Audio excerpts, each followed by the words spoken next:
Hi guys, welcome back to Rave podcast. On today's podcast, I'll be talking about cohabitation.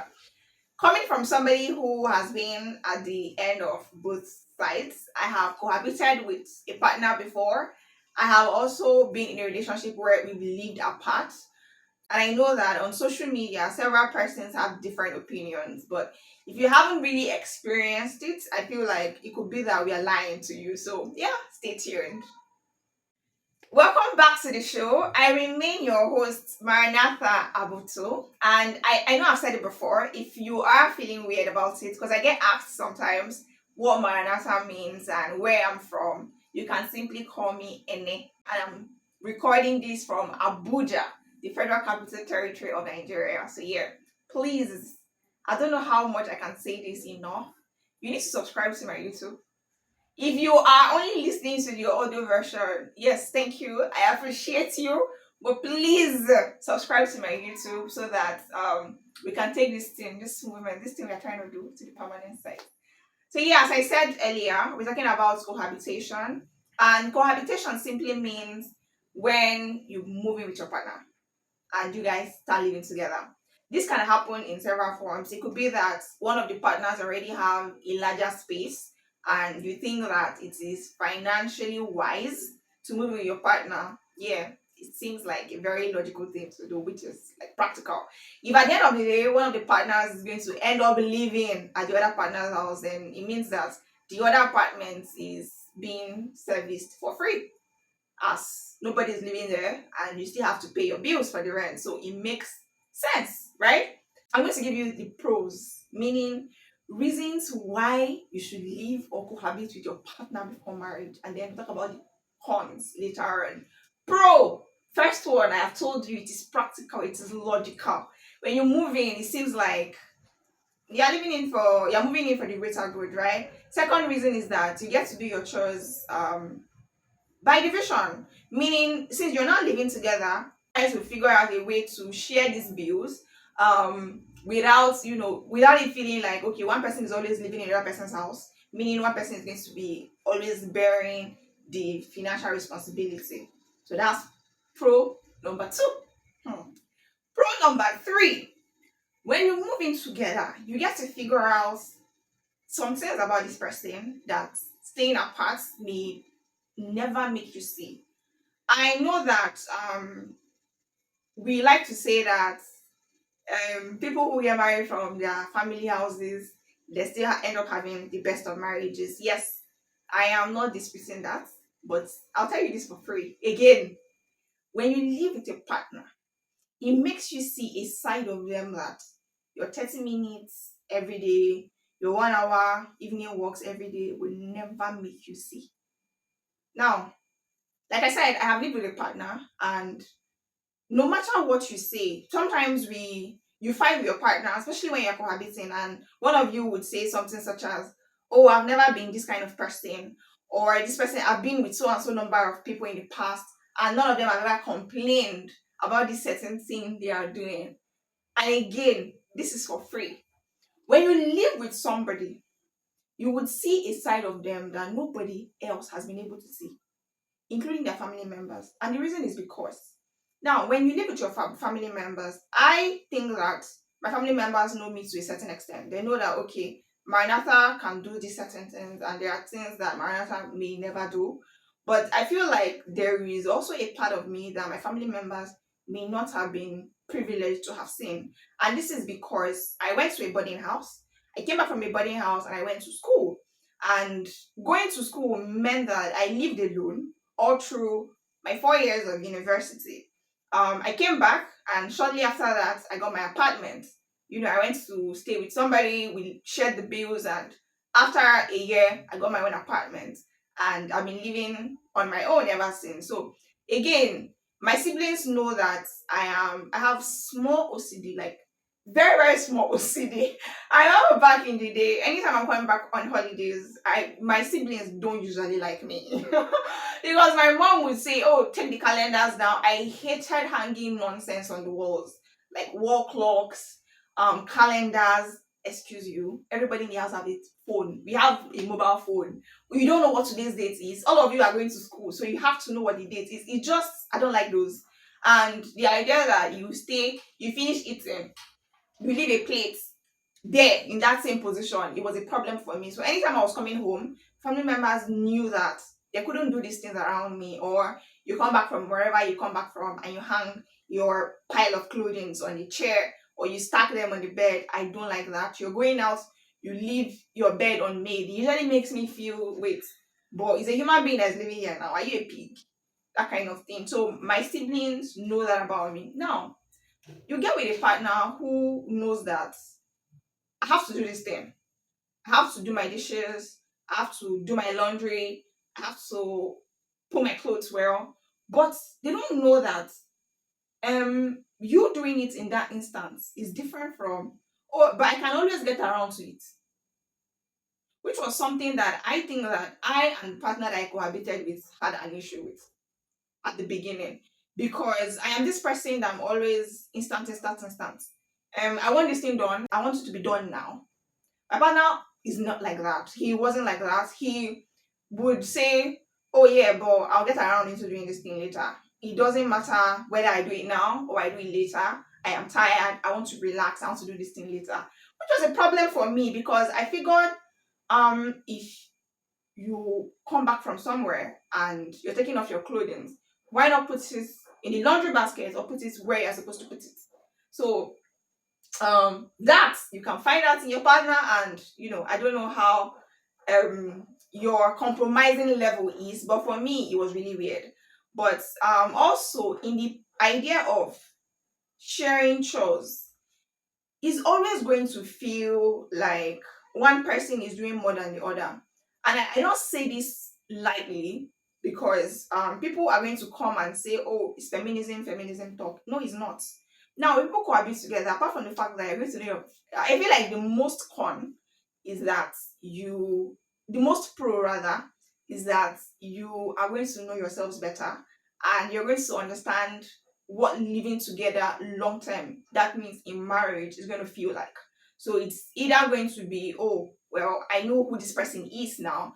I know that I can take this bullshit from them. I know that I can not take this from them. And it makes you sort of arrive at a decision faster. Meaning, when you have lived with them and you've seen certain acts that they do that you cannot cope with, then absolutely it's not going to work, right? I've also cohabited with a person for a month, no, for 3 months, a lot while back, and we cohabited well actually. And it was basically because we both had a form of OCD, which at some point it began to feel like, oh well, it was a norm because he would um ensure that he cleaned his house every weekend. I was the one living with him, right? So he ensured that he cleaned his house every weekend. He did his laundry. So when we both go to work and come back, everywhere is clean. So what you are figuring out is, what are we gonna eat? And he's somebody who also knows his way around the kitchen. So it didn't feel like one of us was dragging the other along. And what I mean is, it didn't feel like, oh, I left him to do all the chores because I was living in his house. And it didn't feel like he let me do all the chores because I'm a woman. Do you understand what I mean? So I feel like the most pro for cohabiting with your partner is to find out certain traits that people who he's friends with, or being in long distance relationship or not cohabiting relationship, may not provide for you. Because trust me, when you live with a person, you see a side of them that even they may not actually have been privy to, not because they are hiding it, but because they were never aware that it's a problem. Do you get what I mean? Some of those things may be flimsy, like, oh, how he sleeps, how he snores, how he eats, how he scratches his feet on the floor. All of those, some of them are very, very flimsy, but important things such as, oh, does this person actually know what hygiene is? Does he clean the kitchen? Does he take care of the bathroom? How often does he wash his boxers, his inner wear? his towels, and all of those. How does he relate with other people, his neighbors, his friends? So when you live with this person, you can see everything for yourself, not just, oh, when you meet at the initial stage of a relationship, it's always, oh, what do you like? What do you do? How do you like these things? It's usually words of mouth. I can tell you, oh, I don't like this, or I like this, and we take each other's words for it, and hope and pray to God that what they are telling us is the truth. But when you do live with this person, is now action. Okay, I thought you said you are a clean person, but why are you wearing the same stockings for 2 weeks?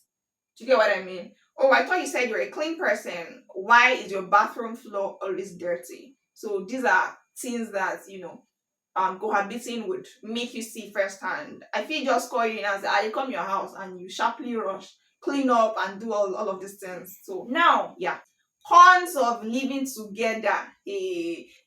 Mind you, these are my experiences, and also I've heard from a couple of persons, and these things were also true for them. um Now, when we say shared responsibility, in terms of financial, when you live together with a person, one person is always going to be bearing more of the financial responsibility. Now it's not an issue of whether it's the woman or is the man, but yes, it is true. One person is always going to be bearing more of the financial responsibility, and this is because if both of you are, maybe one person is working, one isn't working, that's already a 1-0. Meaning the one that is working is going to be catering for both persons. Which, again, if you think about it, whether you're cohabiting or not cohabiting, in a way you're still going to be sending money to this other person, right? Now, the other thing is, if one person believes that it is the sole responsibility, and this is now coming from the woman's angle, if she believes that it is the sole responsibility of the man to take care of her financial bills, and the man doesn't think that, it's going to be a problem. But also, this also means that it's a good thing, because if you are not a person who believes that as a husband or as a partner, you are supposed to solely bear the financial responsibility, then it's a good thing, because now this is not the kind of person that you want to get married to, right? Now, in terms of whether or not it's a good thing, when you think about, oh, will it help us get married easily? I don't think it's a pro. And this is because when you live with a person, it becomes comfortable. It becomes really like, okay, if this is how I am envisioning that when we get married, this is how we're going to live, then why change it? Why make that commitment to change it to becoming married? So, and it's always going to be the woman that is at the end of that, because when you live together with a man, you are always thinking, but like, we're already doing everything that married people are doing, or we already live as though we are married. So what is actually stopping you guys from getting married? You feel like it's supposed to be like an easy transition. But for the man, it's not like that. It is always, oh, we have a good thing going. So why change that? Why touch something that is already stable? Why? So in terms of commitment, moving past that, I feel like cohabitation is a 1-0 for women, because the man is literally in a place where he's already getting everything he wants, and you now take in, for instance, to get pregnant, so everything is settled. The only thing that isn't happening there is that you are not legally married to this person, which means that peradventure this person dies, you have a child, you've lived together, you've shared what's it called, you've put your income together, you've done all of those things, joint account, blah blah blah, the man ends up dead. I'm sorry to you. That your money, everything you have, you think your children, everything have gone. And the worst part is, if you are now married to one of these men that their family members are just stupid, they will leave you and your children to rot. Support you would not get. Your entire income is with this in this man's account. everything is gone. They'll swallow everything, and you're back to square one. So I feel like when you cohabit, yes, it is good to cohabit, especially when you're looking to see if you can, if this person is viable, for the lack of a better word for it, or suitable rather. Yes, that's the perfect word. Suitable for marriage, you need to cohabit, even if it's for 2 months, 6 months. Please always cohabit. But the idea that you cohabit for a long period of time, 1 year, 2 years, 3 years, 4 years, this man is not going to get married to you. And the reason is because he already has everything that he's looking for, he's supposed to look forward to in a marriage.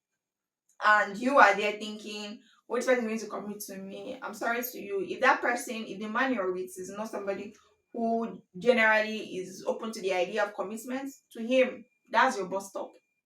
So even when you try to make him see reasons why you guys should get married, he's never going to see it, because you guys already have everything that there is to have, except that it is not legal. And I remember back in the day on Lean on Me, I don't know how many of you guys used to follow that program. It was on radio. There was this particular woman, I think it was 2007. She was living with this man. We usually call it Abuja marriage. She was living with this man to the point that they gave birth to 4 children. This man died. You know, the family members came and said, beyond the fact that I said, oh, he kidnapped their son, they went ahead to say that she was the one that killed the man. It was a big problem because they were from two different cultures. And this woman had 4 children for the man. So some families are actually devils, like very devilish. They would not even care whether it was their son who instigated the entire thing. He would always come back to haunt you in the ass. So yes, also ensure that the family you're marrying to, because I know that people cohabit for the sake of trying to see if they can get married at the end of the day. If the family is not so receptive, or the family don't know you, my sister, you're wasting your goddamn time. And I think another con for cohabiting, especially for a long period of time, you should never do that. I am telling you from experience. Don't ever do that. You're going to become what we call an understanding babe or an understanding woman. And what this practically means is you are going to see firsthand what your partner is going through, or whatever it is your partner is trying to make you see that they are going through. Meaning they at the end of the day they can easily tell you, oh, this and this is what is happening, and they'll make their life so to make you see that, oh, this is what is going on. At the end of the day, when you look at the closer picture, you find out that they have made you or conditioned you to become an understanding babe, but outside of that, they are doing everything else they're supposed to do. But you are always supposed to be, oh, because we live together, I understand what this person is going through, so I can, cover up for them in so and so aspects, in so and so lapses. But in retrospect, they are doing everything else they're supposed to do, except when it comes to you.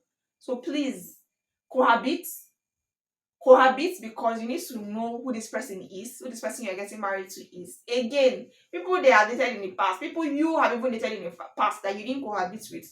This your partner you're cohabiting with, we tell you things that you didn't think was a big deal. Which again takes me to individuality. You will find that things that was okay with another person, it's no longer okay with this new person. It doesn't mean that you're being wicked or being mean, which I feel like cohabiting can make it seem sometimes that one person has to be the one always saying sorry, because it now seems like the things, and they will never understand it. It becomes confusing, and the reason is because they have never been told that this thing they are doing is bad.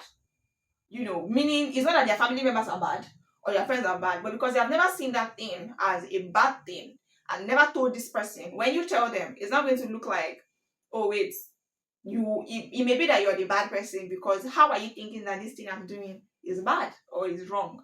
So cohabiting will make you guys fight a lot more, because you're seeing yourselves at a closer level, meaning things that you could have easily hidden when you leave that part, you can no longer hide those. So, yeah, would I say that you should cohabit?